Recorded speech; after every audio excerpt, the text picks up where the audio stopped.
आज हम डिस्कस करने वाले हैं एम्पियर सर्किटल लॉ के बारे में। तो ये बेसिकली है क्या? तो देखो, जैसे इलेक्ट्रोस्टैटिक में हम लोगों ने वो पढ़ा है ना, गॉस लॉ।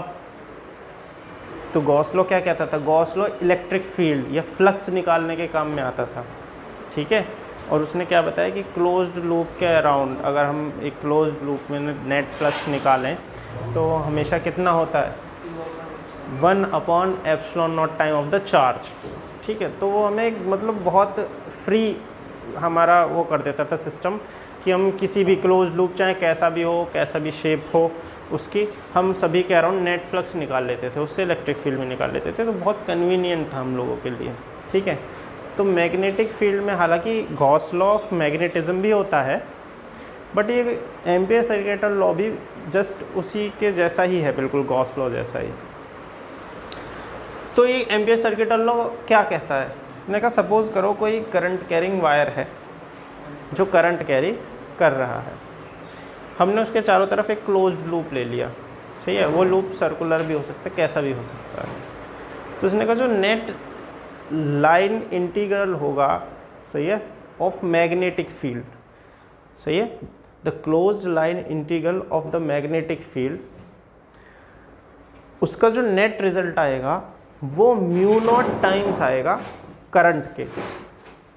कौन सा करंट? जो उस लूप के अंदर से जा रहा है, ठीक है। तो देखो, सपोज करो ये करंट कैरिंग वायर है, ठीक है, ये करंट कैरी कर रहा है I, हम बोल रहे हैं इसको I करंट कैरी कर रहा है। तो हमने इसके अराउंड एक क्लोज्ड लूप बना लिया, closed circular loop. Loop close होना चाहिए, ज़रूरी नहीं है सर्कुलर ही हो, ठीक है। तो मैग्नेटिक फील्ड, सपोज करो हमने ये पॉइंट पकड़ लिया, ये वाला, तो इस पॉइंट पर मैग्नेटिक फील्ड की डायरेक्शन हमें कैसे मिलेगी? अपना वही राइट हैंड थंब रूल। तो हमने इस वायर को इस तरह से पकड़ा, थंब किसको दर्शा रहा है? करंट की डायरेक्शन को। तो हमारी उंगलियां किस तरह से जा रही हैं? इस तरह से। तो इस पॉइंट पर जो मैग्नेटिक फील्ड की डायरेक्शन है वो कहाँ है? अंदर की तरफ। ये ऊपर नहीं है, अगर आप लोगों को ऊपर दिख रहा है, ये है मतलब इस तरह से अंदर की तरफ, ठीक है। और यहीं पर हमने एक छोटा सा लेंथ एलिमेंट मान लिया dl, और इस dl की डायरेक्शन भी इस पॉइंट पर कहाँ है? जिस डायरेक्शन में हमारा मैग्नेटिक फील्ड है उसी डायरेक्शन में dl है, क्योंकि दोनों पॉइंट कैसे हैं? सेम हैं। तो अगर हम इसका क्लोज्ड इंटीग्रेशन कर दें, मतलब क्लोज्ड इंटीग्रेशन, देखो ये जो सिंबल है ये इंटीग्रेशन का है, और इस पर अगर मैं ये सिंबल लगा देता हूँ, राउंड कर देता हूँ, इसका मतलब होता है साइक्लिक इंटीग्रेशन। साइक्लिक मतलब जहाँ से शुरू है वहीं पर ख़त्म है, एक क्लोज्ड लूप के अंदर इंटीग्रेशन हो रहा है, ओपन नहीं है वो। B.dl, B.dl,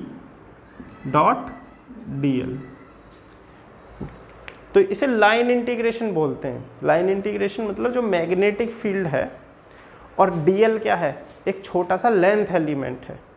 तो इसको जब हमने दोनों मिला दिए, जैसे हमने करंट एलिमेंट बनाया था I.dl, ऐसे ही ये मैग्नेटिक फील्ड के लिए है, इसको भी हमने dl लेंथ एलिमेंट के साथ मिला दिया। तो इसे बोल रहे हैं closed line integration of magnetic field, ठीक है। यानी कि ये dl स्मॉल लेंथ है और क्लोज्ड लूप में चल रहे हैं, तो हम इस पूरे लूप का इंटीग्रेट कर रहे हैं, सही है। वो हमेशा जो होगा वो होगा μ0 टाइम ऑफ द करंट के। कौन सा करंट? I। अब इसमें ये करंट वो लेना है जो इस लूप के अंदर से जा रहा है। अगर इस लूप के अंदर से 2I करंट जा रहा होता तो यहाँ I की जगह हम कितना रखते? 2I रखते। तो बस यही आपका एम्पियर सर्किटल लॉ है, ठीक है। तो क्या बोलता है? The close line integration of the magnetic field is equal to the μ0 time of the current carrying by wire inside the loop, ठीक है। तो अकॉर्डिंग, ठीक है, तो जो करंट हम ले रहे हैं वो कौन सा करंट लेंगे? जो इनसाइड द लूप है। अगर इसके अंदर से एक और वायर जाने लगे जो एक और I1 करंट हमारा कैरी कर रही है, ये भी I कैरी कर रहा है और ये भी I कैरी कर रहा है, तो I प्लस I कितना हो गया? 2I। तो यहाँ पर हम यहाँ कितना लिखेंगे? 2I लिख देंगे, ठीक है। तो सीधा सीधा हमें क्या याद रखना है कि जो क्लोज इंटीग्रेशन है बी डॉट डी एल, अब देखो यहाँ b और dl दोनों, b की भी डायरेक्शन वही है और dl की डायरेक्शन भी वही है, तो cos थीटा कितना हो जाएगा cos 0, तो cos 0 कितना होगा 1, ठीक है, इज इक्वल टू होगा म्यू नॉट आई। चलो अब बात करते हैं इसके प्रूफ की।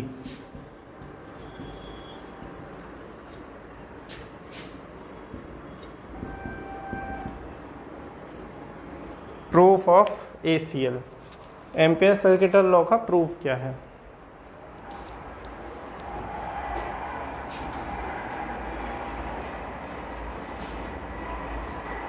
तो देखो चलो पहले यहीं से इसी को ही ले लेते हैं हम यहाँ से।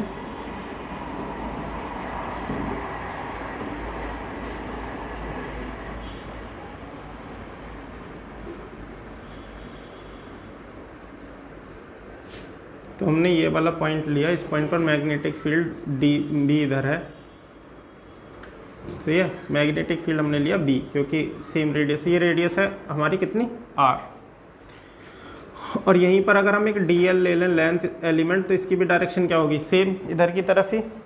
तो according to Ampere circuital law हम कहाँ से शुरुआत करेंगे, close integration of B dot D L, ठीक है। अब क्योंकि दोनों की डायरेक्शन सेम है तो दोनों के बीच में एंगल कैसा होगा, थीटा इज इक्वल टू 0, सही है, here theta is equal to 0 degree. तो इसको हम लिख सकते हैं B dot D L cos 0 degree, सही है, डॉट प्रोडक्ट है, तो B D L cos theta. अब इसमें हमारा बी तो हर पॉइंट पर कांस्टेंट है क्योंकि सेम रेडियस है, तो बी हमारा आ जाएगा बाहर, और close integration of D L, सही है। अब b की वैल्यू क्या होती है, अगर बीच में करंट आ ही जा रहा है तो एक पर्टिकुलर डिस्टेंस पर वायर की वजह से कितना नेट मैग्नेटिक फील्ड होगा, तो हमें पीछे पता है ये होता है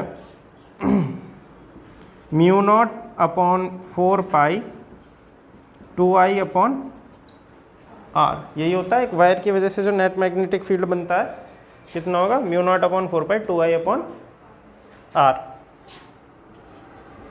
इंटू डी एल, ठीक है। अब ये क्लोज्ड लूप में अगर इसका इंटीग्रेशन करेंगे तो डी एल कितना आएगा 2 पाई आर आएगा, तो हम इसको यहाँ लिखेंगे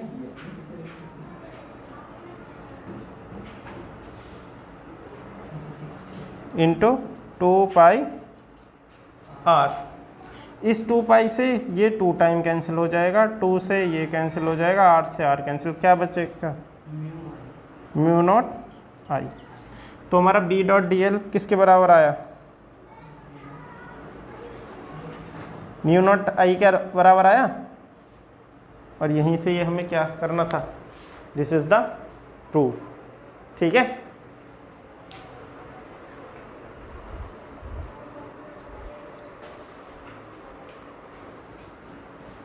ये सपोज करो एक ये टेढ़ा मेढ़ा इस तरह से हमने ये लूप ले लिया, ठीक है, और यहाँ से ये आई करंट कैरी कर रहा है एक वायर, ठीक है।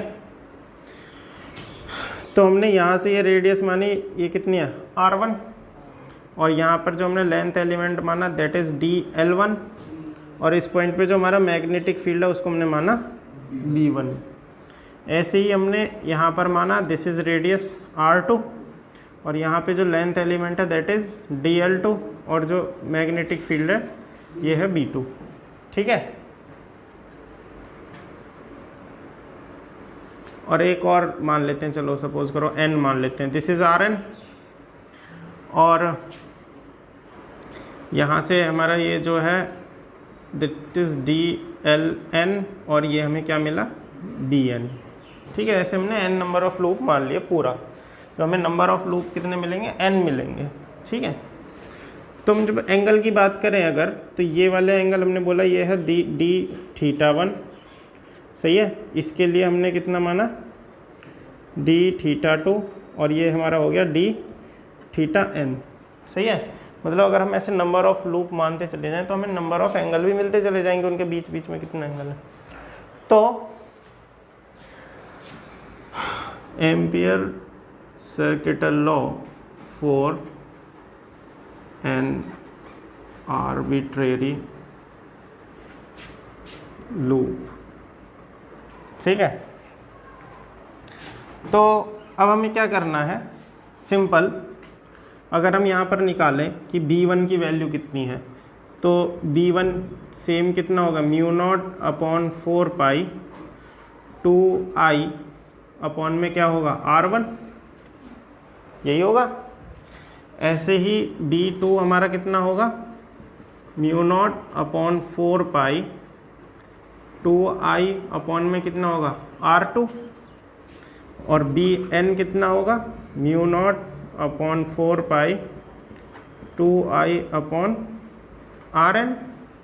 ठीक है, तो ये हमारा क्या आ गया, नेट अलग अलग मैग्नेटिक फील्ड आ गए। क्योंकि रेडियस अब डिफरेंट है, तो मैग्नेटिक फील्ड की वैल्यू भी कैसी आएगी, डिफरेंट आएगी, क्योंकि वो एक ही चीज़ पर डिपेंड करता है, रेडियस, वायर से कितनी दूर देख रहे हैं। ठीक है, क्योंकि करंट तो सेम है।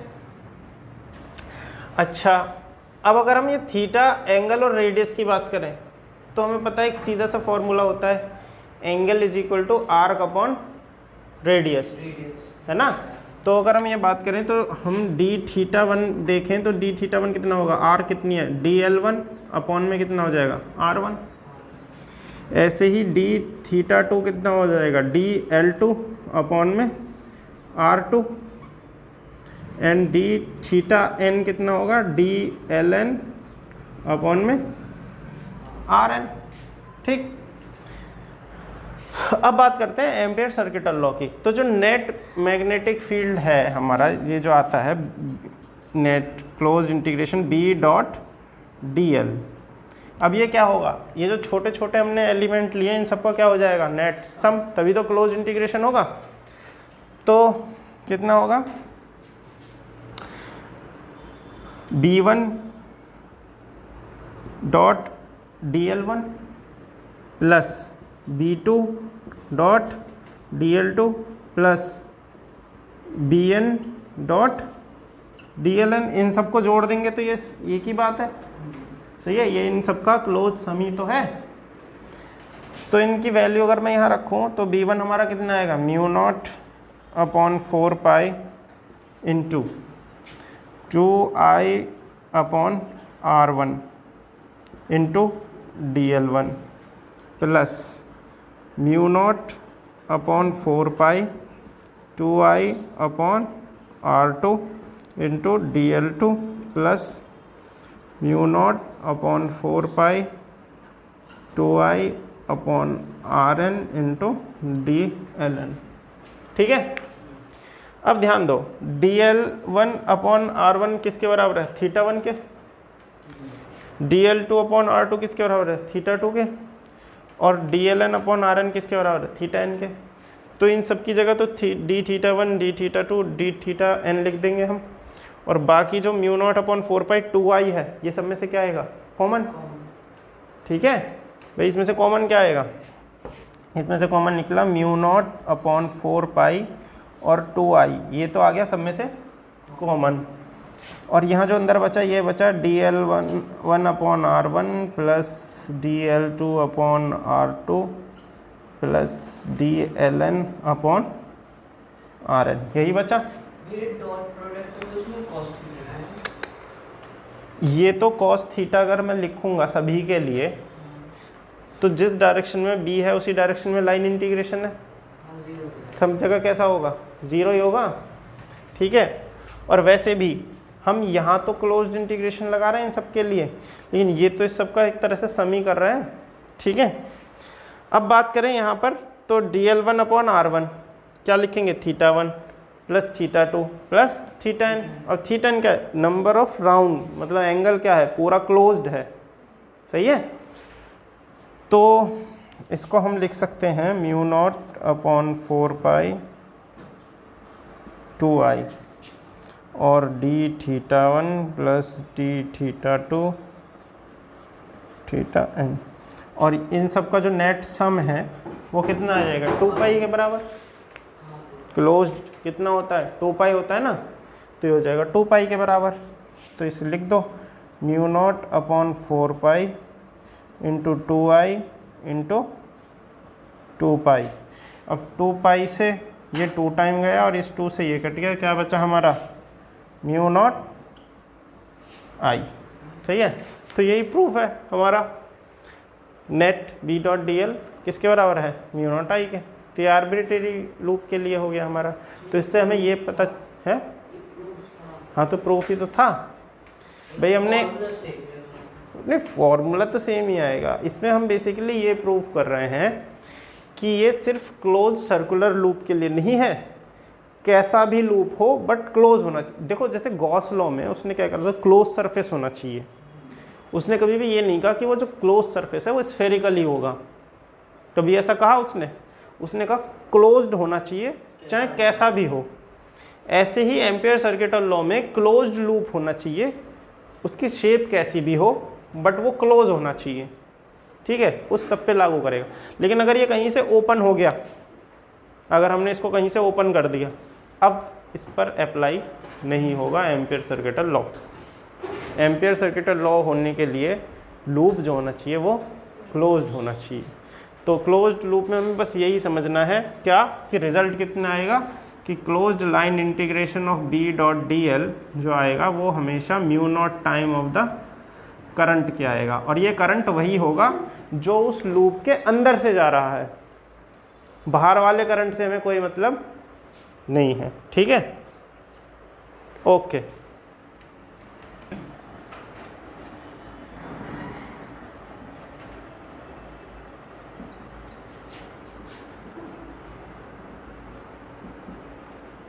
स्ट्रेट वायर, तो ये हमारा एक स्ट्रेट वायर है, इससे आर रेडियस दूर इस पॉइंट पी पर हमें नेट मैग्नेटिक फील्ड निकालना है। ये आई करंट कैरी कर रहा है। ठीक है, तो हम इस पी पॉइंट को लेके सबसे पहले क्या बना लेंगे, एक क्लोज्ड लूप बना लेंगे। ये बना लिया, इसको बोलते हैं एम्पीरियन लूप। जैसे उसे गॉसियन सरफेस बोलते थे ना, इसको क्या बोलते हैं, एम्पीरियन लूप बोलते हैं। तो इस पॉइंट पर हमें नेट मैग्नेटिक फील्ड, तो ये हमारा डी भी हो गया मैग्नेटिक फील्ड की डायरेक्शन, और यही हमने छोटा सा एक डी एल मान लिया। तो इन दोनों के बीच में जो नेट एंगल है वो कितना है, 0। तो अकॉर्डिंग टू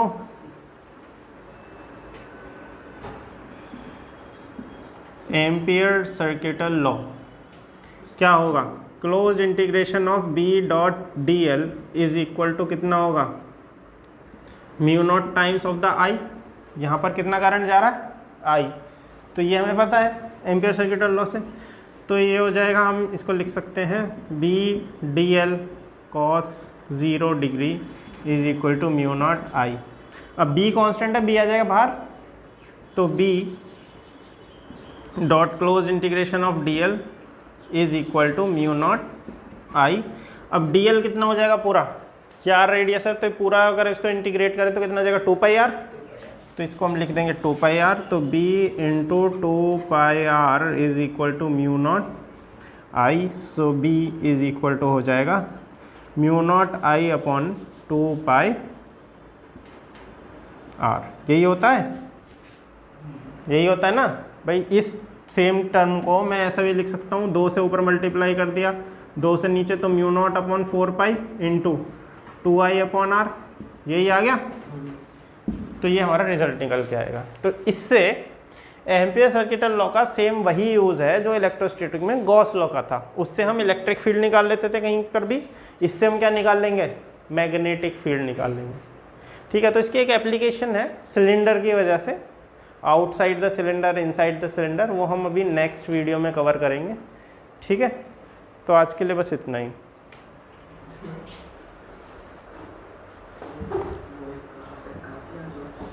यानी कर दियो भाई बंद इसको।